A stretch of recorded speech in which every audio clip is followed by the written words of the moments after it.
Starting now? Hold on a second. Okay, 3, 2, 1.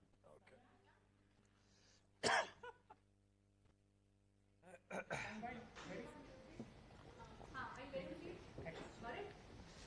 Good afternoon. I'm Salil Parekh, Managing Director and CEO of Infosys. I'm joined here by Praveen and Ranga. Praveen, our CEO, and Ranga, our CFO. I'm delighted to report our Q4 results and our full year results, to share with you our strategic direction and to share with you our guidance for fiscal 19.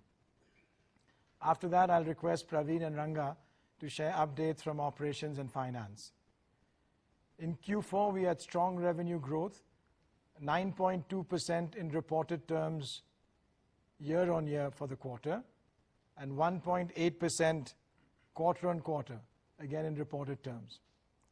Our operating margin in Q4 was 24.7%. For fiscal 18, we had a growth of 7.2%, and our operating margin was 24.3%. Our financial services business grew 7.2% year on year. Our energy and utilities business 16.1%, and our Europe geography at 22.5%.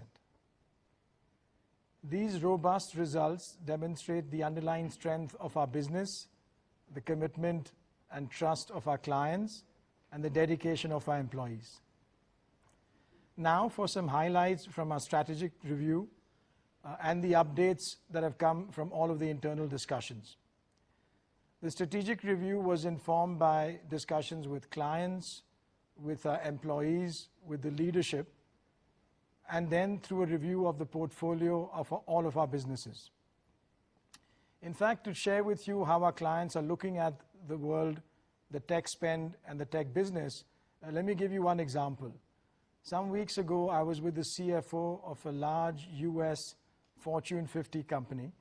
They're a long-standing client of ours for over 15 years. And his comment back to me was, he's delighted with the work we're doing for them.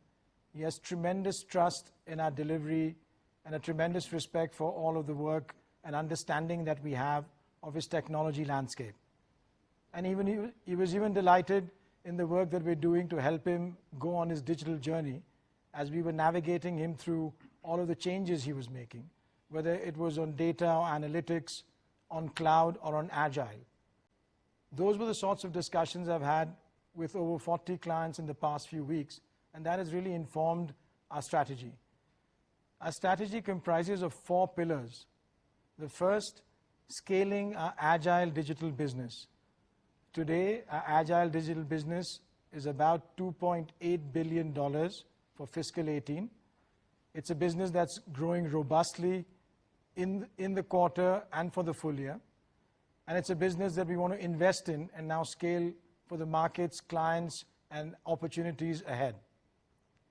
The second pillar is energize our core. Our core businesses are extremely strong, and these are businesses that can benefit massively from AI, our NIA platform that will be applied all across, and from automation. The third pillar reflects all of the aspirations and the goals we've set for our employees. I want all of our employees to look at a reskilling agenda, both for what they want to do in the future, but also for what our clients are looking for from us and from our employees. And the fourth pillar really reflects the changing needs in the world today, is localization for us within the markets that we operate in. For example, the US, Europe, and Australia. The localization reflects scaling up of local talent in those markets and building some delivery centers as we've already done, for example, in the US, that we've built in Indiana or in Connecticut. So those are the 4 pillars of our strategy. Agile digital scaling, energizing our core, reskilling our employees, and localization in the markets that we operate in. All of that around the framework, around the guidance of navigate your next, working with our clients to navigate their next. With that, let me come now to our guidance. Our guidance for fiscal 19 in constant currency terms revenue growth of 6 to 8%, and operating margin between 22 and 24%. With that, let me pause and hand it over to Praveen, followed by Praveen will be Ranga, and then we'll take questions from you. Go ahead, Praveen. Thank you, Salil. We had a good quarter on the operational front as well.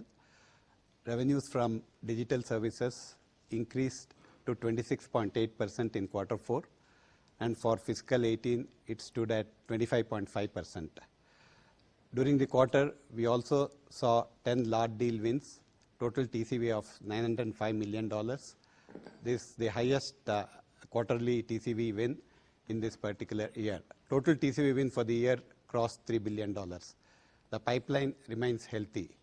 Utilization, excluding trainees, remains stable at 84.7%. Revenue per employee crossed 54,600 as compared to $53,700 in quarter 3. This is a clear reflection of increased adoption of automation in our core services and improved operational efficiencies.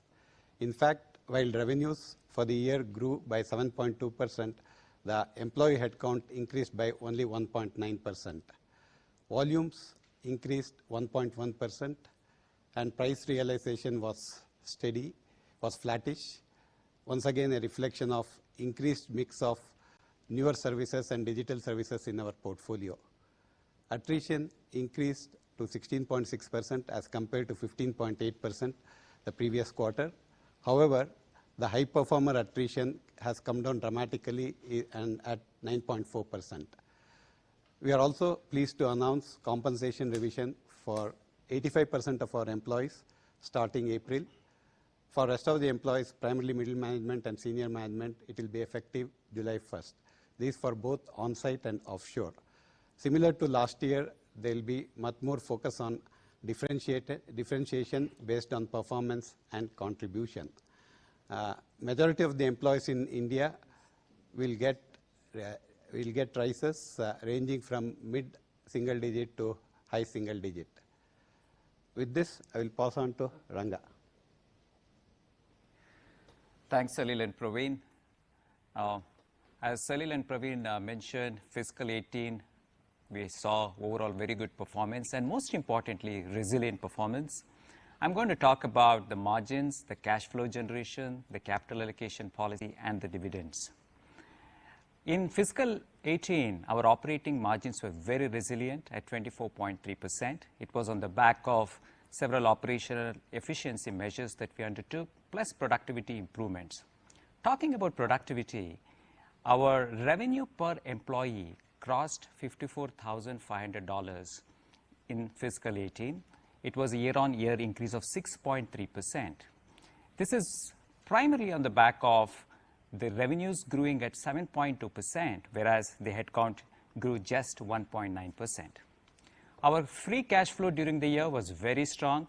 It grew 15.3% year-on-year, double the rate of the revenue growth of 7.2%. And today, the board approved a revised capital allocation policy. The capital allocation policy has two parts. The first part, as announced in fiscal 2017, the board decided to continue to pay up to 70% of free cash flow to the shareholders for the corresponding financial year. In addition, for fiscal 19, the board has identified up to $2 billion to be returned to shareholders in a manner to be decided by the board subsequently. Out of this up to $2 billion, $400 million would be paid by way of a special dividend, which we have announced today. The balance up to $1.6 billion would be paid in a manner to be decided by the board subsequently. We will make announcements in this regard as we make progress. Dividend, the final dividend that was announced today of 20.5, and if you include the interim dividend of 13 rupees, the total dividend is 33.5. The total dividend payout this year, excluding the special dividend, is 30% higher than last year. With this, let me stop here and we will await for questions. Good evening, gentlemen. I'm Sajid here from Bloomberg Quint. Mr. Parekh, a couple of questions to you and then to others. The first one is with respect to the guidance of 6 to 8%. What are the factors you have taken into account while going for that guidance? You spoke about the strategic review which you have done. How is this different from the strategic path which was laid by your predecessor? And there has been a sale, or planning to sell Skava and Panaya. What is the reason for that? Do you think in hindsight that was a wrong acquisition that you did? That's one. For Mr. Rao, you spoke about digital. What is the kind of the $905 million TCV, what is the new orders which came from digital, and what kind of margins are we seeing in that? Are you seeing still small deals coming in or bigger ones coming in? For Ranga, the margins 22 to 24% guidance, you are bringing it down by a bit. What is the reason for that? Are you seeing any headwinds coming in the quarter? So let me start. Thank you. I think the three components or three questions. First, on the guidance and revenue, my sense of the market is we see a market that is in a stable to good condition. Our own businesses are doing well, as I described some of them. You heard from Praveen on the specifics of some of the other businesses within our mix. Given those external factors and our own positioning, that was the range of guidance that we developed. In terms of the strategic review, the approach I've taken, as I shared, was really meeting with our clients, our employees, our leadership, and then reviewing our portfolio. What you heard from me about our clients is really what's informed where we are going. Our strategy is built on where our clients' digital journey is taking them, and for us to have relevance for the future with our clients. And that's really why we have the 4 pillars. The first being agile digital, the second being energizing a core, the third being reskilling our employees, and the 4th pillar being building localization in the markets we operate in. In terms of Panaya and Skava, we did a strategic review of our portfolio. We looked at where our strategy direction was, which is what I just described. It comprises of digital and our core IT services and a strong suite of product portfolio, for example, Finacle, platforms such as Edge, Nia, which we are further expanding, and McCamish, which is an insurance platform. And within that strategic review, we decided to initiate active interest in Panaya and Skava from external buyers because it did not fit all of the criteria we have today for scaling our businesses, given the conditions we have for the business today. On the large deal front, 32% of 905 million TCV was net new. We don't track how much of percentage of digital from a large deal perspective, but there is an element of digital in most of the large deals, particularly with respect to cloud transformation, modernization, and so on. And in terms of overall the size of digital deals, the sizes are definitely increasing. But the deals are also becoming more complex because now digital is moving beyond the user experience, the front end, to modernizing the back end, the analytics, the integration between the front end and back end, and so on. And the operating margins, as you know, for this year, that is fiscal 18, we had given the guidance of 23 to 25. Finally, we delivered 24.3, higher than the midpoint. For this year, the primary reason, there are 4 reasons. One, clearly, we want to invest in digital wherever we are underinvested. 2, we want to foolproof our US talent model. 3, we also want to revitalize our sales for further accelerating the deal wins. 4, we also want to repurpose our employees given our digital journey. So these are the 3 things. So that's why we have said 22 to 24. But nevertheless, all the operational efficiency, productivity focus that we have shown in the last 2 years, there will be unwavering focus on that. But at the same time, we want to invest to leverage the business opportunities. Just to add, the write-down on Panaya and on Skava, if you can elaborate on that. Sure. See, Infosys has over 40 subsidiaries, right? Infosys Limited is the largest group. So Infosys Limited invested in Panaya and Skava by way of acquisition, if you recollect. Now, for the reasons that Salil mentioned, the company is exploring opportunities for potential buyers and evaluating them. Now, once such a decision is taken to evaluate sale, we have to classify them as assets held for sale in our financial statements. That's the requirement of accounting standards. So we have done that. And after reclassification, we have assessed the fair value and taken an impairment. In the consolidated books of Infosys Limited Group, it is $18 million. But the write-down of value in the standalone books of Infosys Limited is $90 million. Hi, gentlemen. Congratulations for a good set of numbers. Kritika Saxena from CNBC. Let me take that first question, Ranga, since you were just talking about Scava and Panaya. Will there be a further impairment given that you are looking at March 2019? Why such a long period for the sale?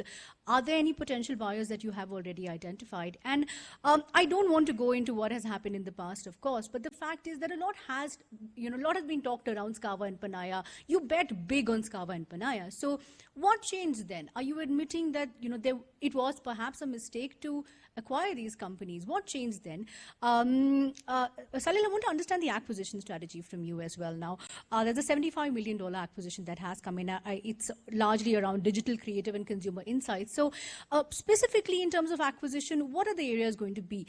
Based on your strategic review, is it largely going to be these niche digital-focused companies? Could there be traditional firms as well that you would want to, firms with traditional capabilities that you would want to bring in? So that's for Salil. Salil, I also wanted to understand from you, based on your guidance, it does look like FY19 is going to be a better year, but if you can just give us a breakup. The fact is that US was expected to be slightly soft last quarter.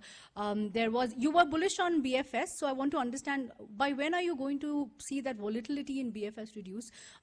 In 2 quarters' time, do you expect that to start seeing a significant jump up? Will India continue to remain volatile for you in the near term?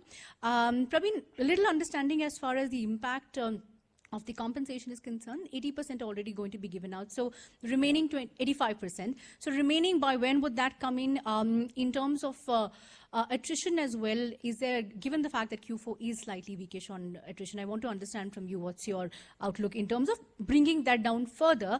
And Ranga, also if you can give us a breakup on margins. I know there's a lot of questions to remember. I'll reiterate if you need. Thank you. Let me take one by one. Coming to the Panaya and Scava, as I was explaining earlier, based on the management's intention to pursue sale, we had to reclassify them as assets held for sale, and we had to apply specific requirements of the accounting standards to assess the fair value. And we have taken a diminution in value and write-down of value of 90 million in the standalone books and 18 million. So aggregate at the group level, the impairment impact is 18 million. So the reason for March 2019 is not that we are going to wait, or it's a requirement of the accounting standards that within 1 year, we need to really see what opportunities are there to pursue this sale. Something like that. So I think that's where it is, and it's based on the fair value assessment. Margin, I think overall, as I was responding earlier, last year we gave 23 to 25% margin guidance, and we had a very robust operating margin performance. We ended at 24.3. This year, we looked at all the investments that we need to make in under-invested areas of digital, as I said, to revitalize our sales for much more accelerated deal wins. 3, to foolproof our US talent model, which we started last year. We want to further accelerate that. And 4th, of course, repurposing the employees, retraining the employees. So while we have given this guidance, at the same time, our focus on operational efficiencies, productivity that we have carried out, for example, all the indicators that I keep talking about, that unwavering focus will continue. So that's where we are. On the acquisitions, I think first, so our view is we are committed to continuing with the approach on acquisitions which fit in with our future focus on strategy. Again, along the 4 elements, agile, digital, energize the core, reskill, and localization. The acquisition we announced today squarely fits into the digital scale-up for us. So it's really underwriting the strategy that we are more fully exposing in the market and executing upon. In terms of where we go in the future, we will continue to look for those. There's no time frame by which we'll do X or Y, but we are continuing to look at what will fit in to this digital framework that we've developed. The second question was on FY19, US, India, the soft areas, BFS, by when do they completely Right. On the way we see the guidance for fiscal 19, my view is, given all of the dynamics in the market and our own internal businesses, that's the reason we set the guidance at 6 to 8. Financial services, I shared with you the numbers in a fact sheet. We have more granular numbers for financial services as well, and we see that being the case for fiscal 19. On India, we had negative growth in fiscal 18. We have large projects which were coming off. We see that the business in India, outside of those large projects, is in a good shape. Those businesses will continue, but as the large projects wind down, that effect will stay in the business. For another 2 quarters, these soft areas will temper. We've not given anything more specific than the 6 to 8% for the full year at this stage. On the compensation front, as I said, for 85% of the employees, both on-site and offshore, compensation will be effective April 1st. First, a reminder 15%, it will be effective July 1st. So that's the thing on the compensation. And from an attrition front, while the attrition is marginally increased as compared to quarter 3, the high performance attrition has dramatically come down from 14% to 9.4%. So our focus is primarily differentiating people and making sure we continue to invest in people in terms of reskilling. That's very critical for us, and provide an environment where people are engaged and happy and motivated to work. So that effort will still continue, and we are not too worried about the 16% thing. It's in the normal band that we typically see. Yeah, it's seasonal for Q4. Even in Q1 also, you will probably see a marginal upset because there are people going in for higher studies and so on. But attrition will normally be in this band of 12 to 14, 16%. So we are not unduly worried on that count. Hi everyone, this is Rahul Dayama from ET Now. Salil, first to you, and of course a few questions for both of you. How different is your articulated strategy from Renew and New? Because you spoke about focusing on the core business and also digital really being the big focus area. And with the guidance that you've come out for FY19, is there confidence now to give out industry matching growth rates? Because sort of also sets in with what NASSCOM has guided for next year. Praveen, for you, in terms of geographies really, could you elaborate a bit of a stress on North America? Is this a 1 quarter issue? India, something that you've pointed out, is this because the GST payments have sort of come by that you're seeing that dip really? Ranga, we should again ask you about the subsidiaries really. In terms, does it really validate the concerns that the promoter group had raised? Because all these 3 acquisitions that you made were done under the previous tenure of Vishal Sikka, and they're all future businesses really looking ahead in terms of digital. Salil, if you could also talk about all 3 of them really, the businesses that you're looking to sell really are future businesses in a sense. So why the strategic review of that side? Thank you so much. So the first question I think was on the way the guidance flows into the strategy really, articulated strategy, how different really it is. Oh, how different, yeah, yes. So our strategic approach going forward is squarely focused on digital, and let me really talk about where we are going. The thinking there is our clients have a huge relationship and trust with us today. We understand their landscape, their technology foundations. They are themselves transforming and going on a journey, whether they're doing that via the cloud, via digital, via data, via analytics. To have our position that we have, which is having that deep understanding of where they are, we are the best position to navigate for their future. So that is our strategy. Our strategy is we build out our digital business with our clients because that makes us relevant for our future. The core is extremely critical because we need that. We have a deep strength in that, and our clients appreciate the confidence that we bring in delivering the core to them. And so that's the approach we've taken. And the 2 other pillars which relate to reskilling and localization.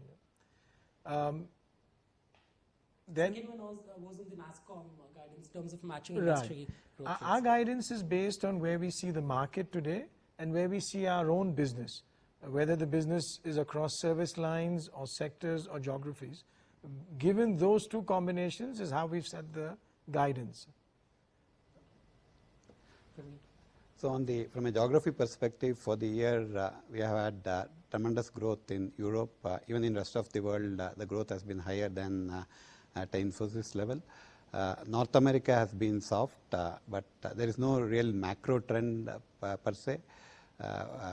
In some of the verticals like banking and there are some of the large banks, there has been softness in spending.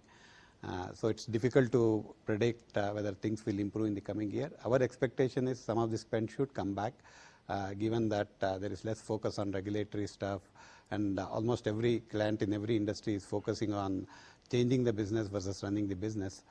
So there is a clear expectation that spend will come back, but it remains to be seen. But we have factored all these things when we gave the guidance. On the subsidiaries. Yes, on the subsidiaries, as I said, we have over 40 subsidiaries, and periodically we undertake the review of the subsidiaries.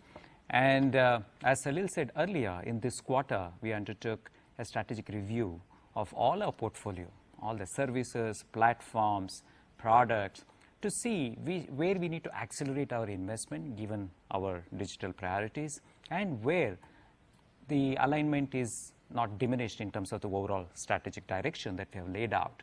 So in that regard, the intention to sell both the Panaya and Scava was a result of that exercise. After that, we have reclassified them, and we went ahead with the accounting standards, and it resulted in the diminution value of 90 million in the standalone books of Infosys Limited, and aggregate the consolidated impact was $18 million. Thank you. Hi, thank you. I'm Swati Khandelwal from Business Television India. Most of it is, of course, being answered in terms of the guidance and all of that, but I want to still understand from you on the valuations for Panaya and Scava. What is it that you're expecting with, and the timeline you've mentioned, but the kind of valuation that you think it will fetch? One. Biggest risks to your guidance that you've given, while it's in line with the expectations pretty much from the street, but you know, there was a section of analysts who expected slightly higher than 8% perhaps. So why the guidance is in this range that you thought, and what are the biggest risks to the same? Roadmap for digital growth. I know you specified about this acquisition, which is again in that space, but what is a roadmap looking like? And specific to this acquisition, how much or what kind of EPS accreditation are you looking to get from this one? Also, biggest risks, as I asked you, on site hiring and sectoral growth that you would like to talk on. Sure. Okay, maybe I'll start with the one of the questions which relates to what is the detailing behind the digital thinking. There are 5 elements within our digital thinking. They relate to what we call experience or user view of digital. That involves mobility and user interfaces. It relates to insights, which are about data and analytics and AI. It then relates to modernization or acceleration, which are about taking scale change to the portfolio of technology that clients have. For example, a cloud migration or modernization of legacy applications. It then relates to innovation, where we talk about things like IoT or vertical platforms, for example, the McCamish one I described before. And then finally, it relates to assurance, which is about cybersecurity and about the rejuvenation of our testing approach in the digital world. So all of the focus going ahead in terms of our digital detailed service architecture falls in these 5 categories. The acquisition that we've made and announced today is squarely within the experience part of that 5. And we focus our thinking, execution, investments in those 5 areas to scale it up. This is where our clients are going. And then making sure that as we look at some of the acquisitions in the future, how they relate to these 5 and fit into this architecture. On the, Yeah. the subsidiaries that you are looking to. That's right. So I think once the classification is made that is asset held for sale, there is very specific methodology that we need to adopt to assess the fair value. We engaged an independent valuer who assessed the fair value. I think that's what has been reflected and based on which we have taken the impairment in the books of both the Infosys Limited as well as the consolidated. So our objective is to pursue in such a way that makes economic sense to the company at what price we sell them. On-site hiring and sectoral growth. Yeah. On on-site hiring, on an average, we typically recruit about 800 to 1,000 people per quarter. As you are aware, we have a ambitious program to localize, starting with US. We have made a commitment of about 10,000 local hiring in US in the next 18-24 months. So we are also looking at both hiring fresh graduate from colleges as well as lateral hiring. We have had good successes in the last 2 quarters on hiring from campuses. We have hired about 800 graduates so far, and we expect to continue. And most importantly, we have seen about 60-65% of those people, we have been able to deploy them on projects as well.